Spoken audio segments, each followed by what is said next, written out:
Through the Mayhem, the Silently podcast series, bringing marketing industry leaders together to discuss the ever-shifting media landscape.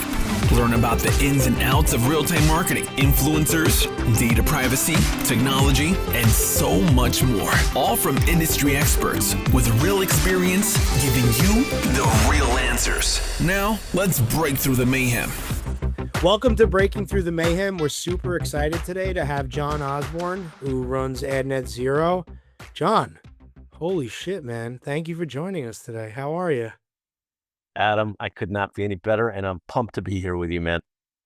I love that. You know, John and I have an amazing relationship. Sometimes on the podcast, I'm actually meeting some of these people for the first time. John is somebody that I know for a long time and I admire. One of the great guys in our industry, has done pretty cool things, you know? So tell us a little bit about yourself, John, for the audience that doesn't know you.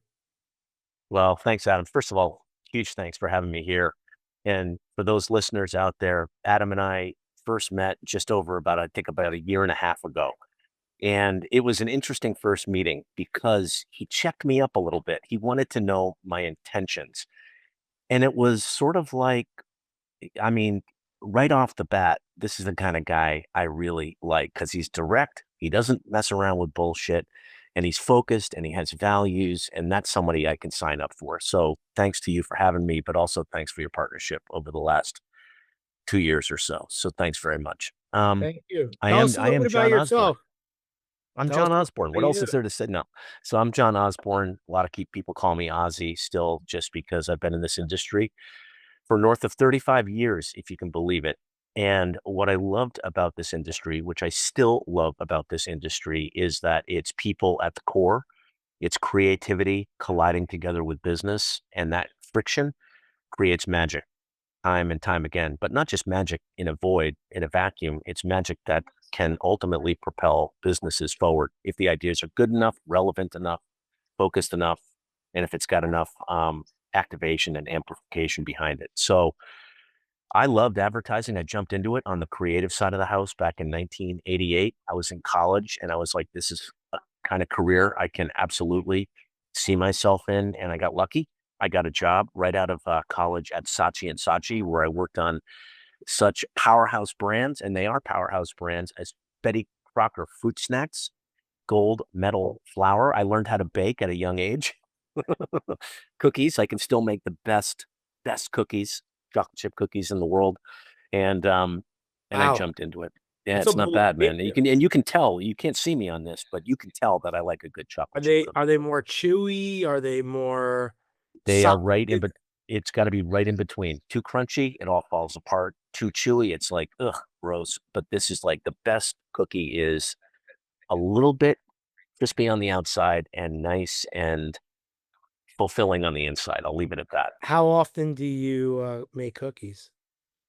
Well, nowadays I'm more of an empty nester. I've got 2 kids and they're off in college. They're home now. They just got home this week. So I've been shuttling to and from LaGuardia Airport at midnight, but they're both home now. And so the baking will ramp up. But it's still there. I like cooking cookies every now and then. Maybe that's a statement about life. I like making the cookies. That's an interesting one. You know, Yeah, Sightly, so I jumped into it, man, and I jumped into the creative. I was at BBDO, blessed to be with great clients, great people, and I was promoted about 13 years before I left. So I was proud CEO of the New York organization for 13 years. And then I started awakening. My eyes were becoming more open to the power of media done right. And I jumped over and I was fortunate enough to land as the CEO of OMD for the US network for 5 years. And then I spun out of there and we started AdNet0, which is a nonprofit trade organization focused on sustainability. wow. How long have you been doing AdNet0 now? For just north of 2 years. And so we started in February of 2022. And we've now got about 100 organizations, you guys being one. Sightly is right there. I see you and your team, Annalise and Maeve and many others at a lot of the events. And it's great to see everybody in action. So I've been doing it for about 2.5 years. That's awesome. Would you say that with the sustainability space, would you have ever thought you were going to be in it? If I was to say in 1988 when you were making cookies, that this would be your role today, what would you say? You know, yes and no. I definitely couldn't see myself doing this role. I mean, it's hard to see over the horizon line when you're young anyway. You're living in the moment. But I I was asked when I was very young, like, if it weren't advertising, what really would you like to do? And I remember this answer, and I stick to it. I would love to be a weatherman, like in the traditional sense. It's sort of like I know I grew up in Massachusetts, man, and we got like the blizzard of freaking 78. I remember it like it was yesterday. Snow over the height of my mom. I grew up with my mom. We lived in a single family household, and I remember going out to shovel the driveway. And I kid you not, Adam, the snow was over my head, and it stuck to me. But then fast forward, when I was in business, I've always tried to look for opportunities to give back in meaningful ways, and I joined the Red Cross. And so, a lot of that is weather driven. When disasters happen, they could be wildfires out west or hurricanes or tornadoes or whatever it may be, there's a calling, and those first responders that are there when people don't have even a blanket to hold on to, they've lost everything. That moment is so important, and I just remembered sort of that feeling I felt of trying to give back and just the relief on the faces of the people, even something as simple as a warm blanket and what that means to them when they've lost everything. That just kind of propelled my inner sense of what I wanted to stand for from a values perspective. Then leading into Ad Net Zero. Now, it's wrong to make a comparison between like one weather-related event and sustainability, but it does seem to me, I'm not a rocket scientist. I'm just an average person. Yes, I've been very blessed. I've had some very important roles, and I've been blessed to work with great people and great clients. But I just look around and I do see changes in patterns. I see threats to individuals' lives, but I also see threats to supply chains and how business can be done and should be done. I remember after Superstorm Sandy and just the devastation, not only to people's lives, but businesses shut down for weeks on end, particularly in lower Manhattan. So things that disrupt, well, they disrupt. And if I can help, alleviate that or fix that or tend to that, that's a kind of a calling for me. So what I like about Ad Net Zero is it's not just that stuff, the fluffy stuff, like the sort of like, we need to give back. There's a lot of people that say that and feel that, but there's a real business calling behind it as well. Because what we're trying to do is enable more, better, more sustainable business at the end of the day. And I think that's an important sort of reframing, if you will, given the sort of backdrop in the world. These are tricky times, and they're not easy times, and not times for the faint at heart. But I think businesses that care about this from a values perspective, they care about tightening up their own supply chains and taking control over it, I think will be better positioned in the long run for some of these changes that are happening in the world. So that's kind of my calling and why it connects to me personally. So when you guys look for partners, what are you looking for today? That's a great question. You know what? We're looking for partners that actually deliver on what they say. I have very simple values, and you and I have talked about some of these values. I have one that's called the cowboy ethic, which is that your word is your word. And if you don't stand by that word, then don't open your mouth, because there's a lot of people talking out there, and some people don't really necessarily mean what they say. So we're looking for companies that really do care, and companies that understand that this is not perfection overnight. This is not like flicking a light switch. It's not immediate, but this is a little bit of a longer game, and it's one step in front of the others.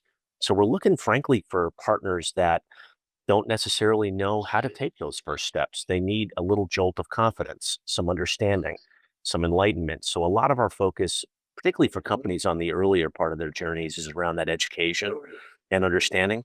But to be clear, it's up to the company to decide whether this is part of their fabric or part of their mission or not. Like, I'm not banging pipes in the street saying, you got to get on this mission. Like, that's not really how I roll. That's not my approach. My approach is, I think we're here doing important work. In this industry, there is no common framework for how carbon emissions should be measured. You can't manage what you can't measure. So job one, kind of behind the curtain, if you will, I'm taking a little bit behind the curtain here, is creating a framework so that it's not apples and oranges and refrigerators and lions. It's like it's one nomenclature. Now, companies can decide how they want to implement that or incorporate that into their business practices, but we can't even as an industry get out of the starting gate unless there's that framework in place. And I'm really proud to say that in just a couple of weeks, we'll be announcing that final framework.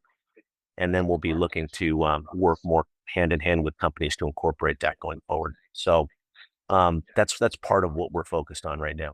Congratulations. Thank you. You've been putting in a lot of work to get here.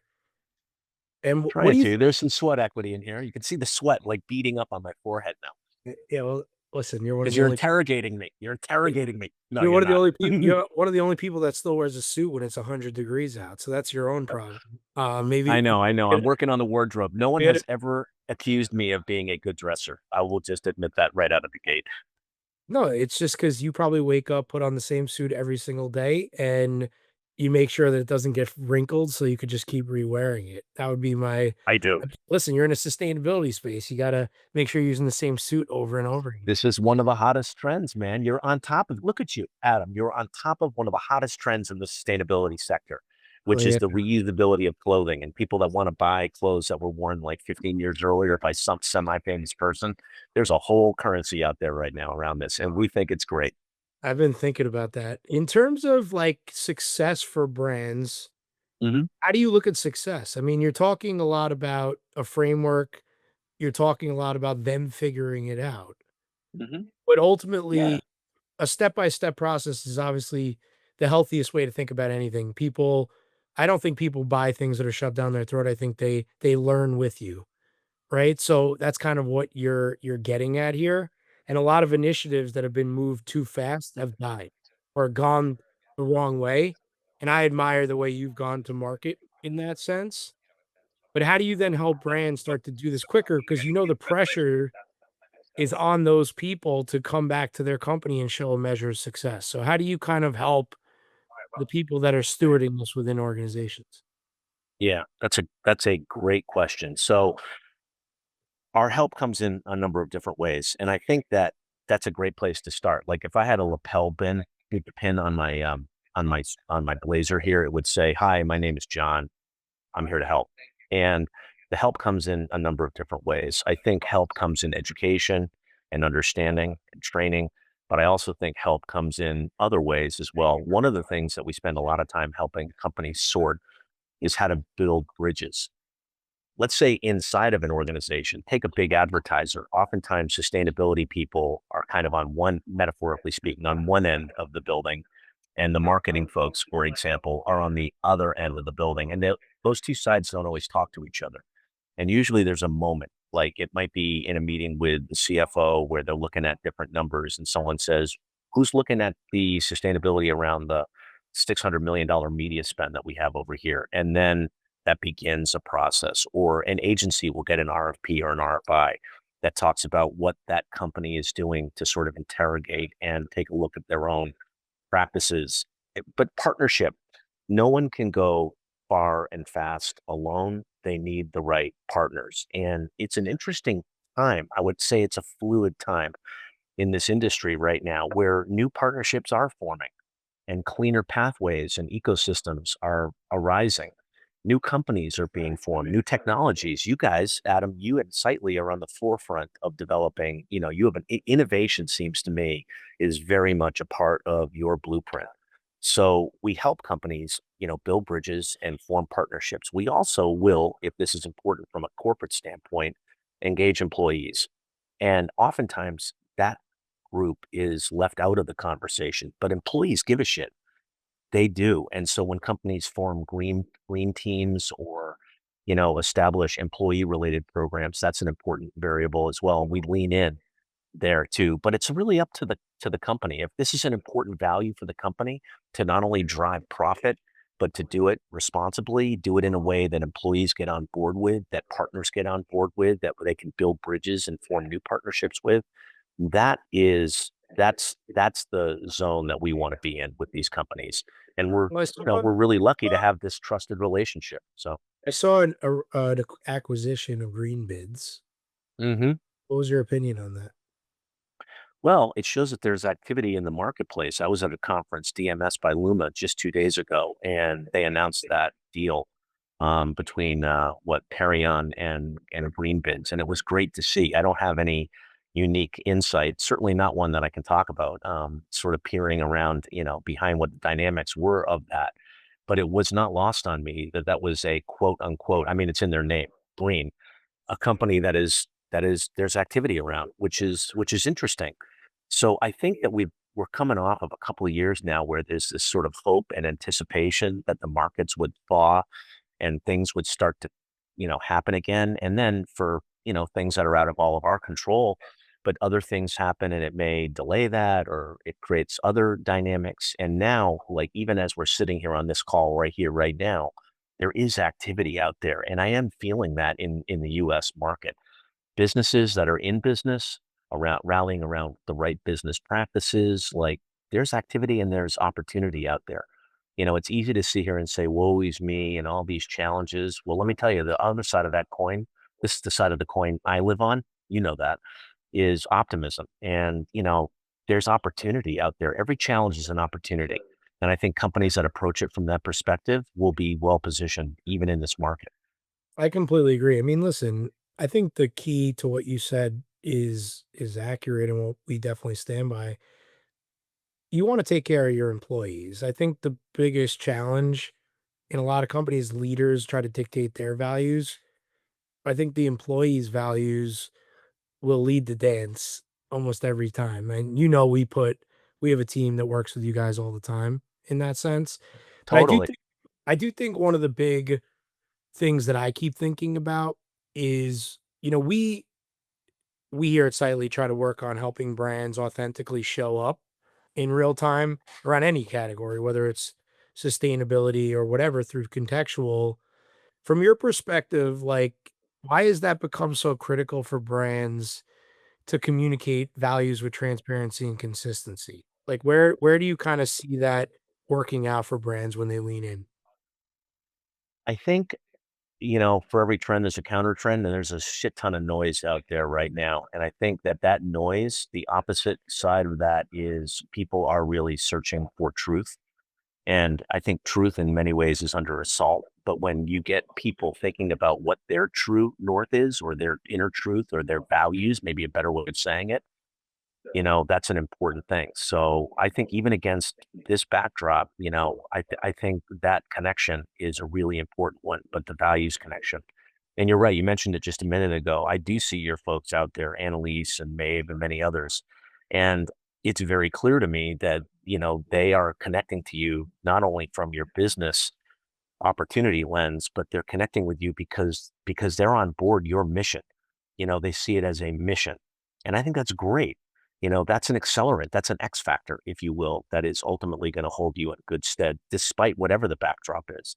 But the Yeah, I contextualization is think that's really, really important. The contextualization thing you mentioned.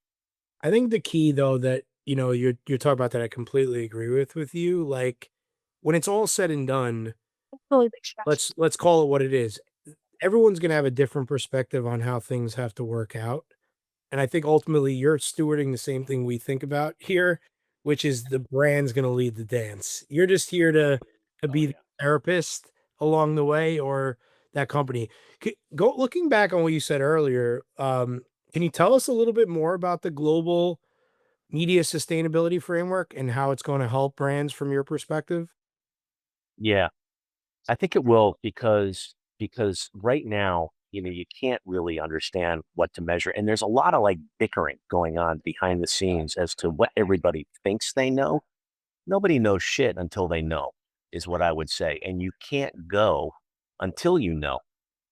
Where I live, there's a local station that says "know before you go," and it's the traffic and the weather report. Here I am coming back to weather again, Adam.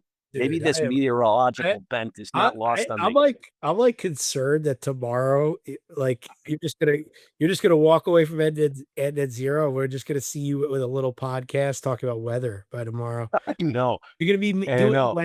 doing weather, wearing a short sleeve shirt, making cookies, and you're ready to go. Exactly. Are you ready to go? Exactly. Basically, I am a huge goofball is what you're basically saying, and it's true. There's a big part of me, and I'm perfectly willing to be self-effacing about it. But anyway, know before you go, and you can't. So it's not about where companies start. Okay, that's what I would say. It's just about improvement. And let's just say my belief is everybody can do a little bit better. And if you don't agree with that, then that's fine. Like, we're not meant to be partners together. But I think generally speaking, most everybody I talk to, even companies and individuals that aren't an official part of Ad Net Zero, they're like, you know what? We probably can be doing a little bit more. We can probably be cutting waste because less is more in this game. When you cut waste and inefficiency and other things like that, that creates more impact, and that creates, your every dollar is stretched further to become that much more, value driven. And that's a really, really good thing. So for us, it's the improvement delta, but you don't even know how to improve until companies have a baseline. They can't establish a baseline until they have metrics and measurement. But if those initial metrics in the measurement, which in marketing and media oftentimes starts around media or production, but increasingly media, then there's no way of even showing what that improvement would be. So we need truth around what the initial framework will allow us to set for benchmarks. And then companies can decide where they want to go. Even on a campaign by campaign basis, there may be times where they're like, we don't give a shit about sustainability for this. We're going to swing for the fences and go hog wild because we just can't figure it all out, for this campaign. And other campaigns might be like a campaign where they really see a lot of opportunity to cut out a lot of waste and still deliver that same amount of impressions and that same business impact, or he may even enhance business impact, or they'll drive greater brand value. By the way, brand value is another element of this thing. When corporations and advertisers take a look at what sustainability can mean in terms of unlocking things around, let's say, attention and what attention correlates to for other things, that's an unlock too. So we're spending a lot of time building these case studies and showing in real life what really the impact is, as opposed to all this, talk in the backdrop. I love that. And what keeps you going with all this? I mean, I know you have a great team. Yeah. What Honestly, and this is not a joke. This is like I'm dead serious when I say this. It's just like I want to leave this world a little bit better, but I want to do it because my kids matter to me more than anything in the world. Like my kids, my family, it's really important. And that I don't, I don't feel bad saying that. It's like that's an important part of me and my DNA. And I want to leave the world a little bit better for them. And I'd like it to be, I'd like to look back on my career and say, like, look, and I look back at BBDO and I look back at OMD, and we did great business there. And a lot of times those campaigns that moved businesses further faster were rooted in some sort of a purpose-based agenda. I just see that value equation. So that's something I sign up for. That's awesome. Yeah. What else? If you had to pick one person that was alive, that's not your family, to go to dinner with, who would it be? Oh, that's a great question.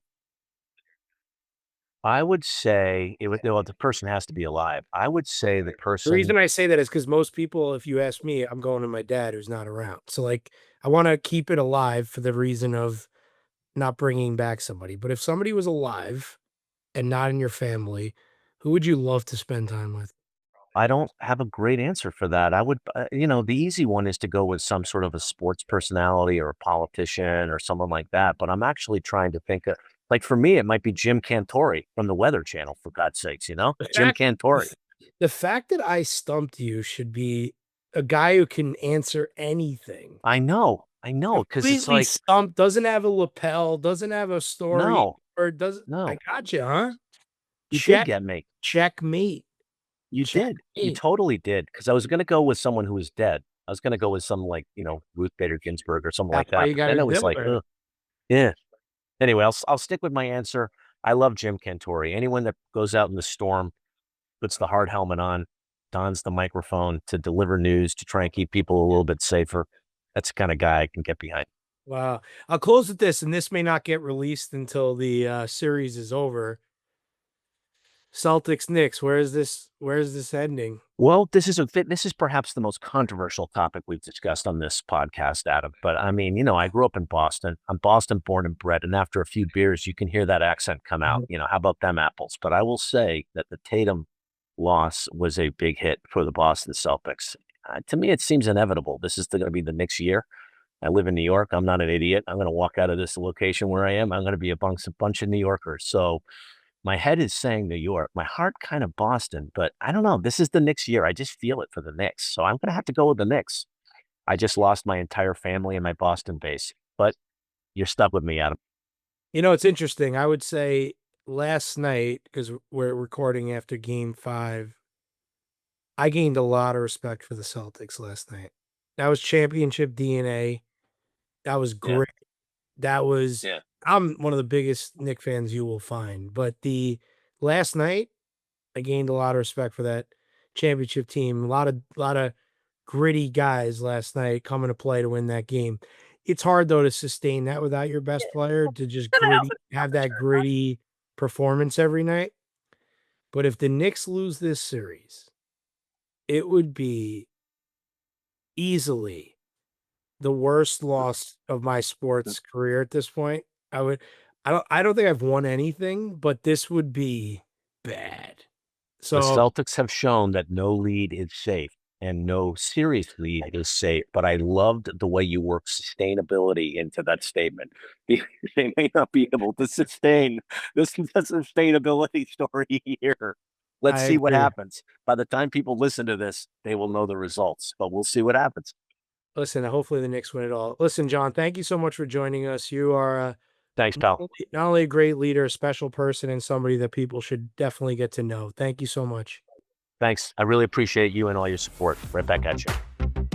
Hi, I'm Hannah, one of the producers for Sightly's Breaking Through the Mayhem podcast. We want to thank you so much for listening to the show. If you want to learn more about the guests we had on today, we included additional information about them in the show notes. Finally, if you'd like to be on the podcast, or if you know someone that would make a great fit, you could fill out the form at sightly.com/podcast. We hope you have a great day.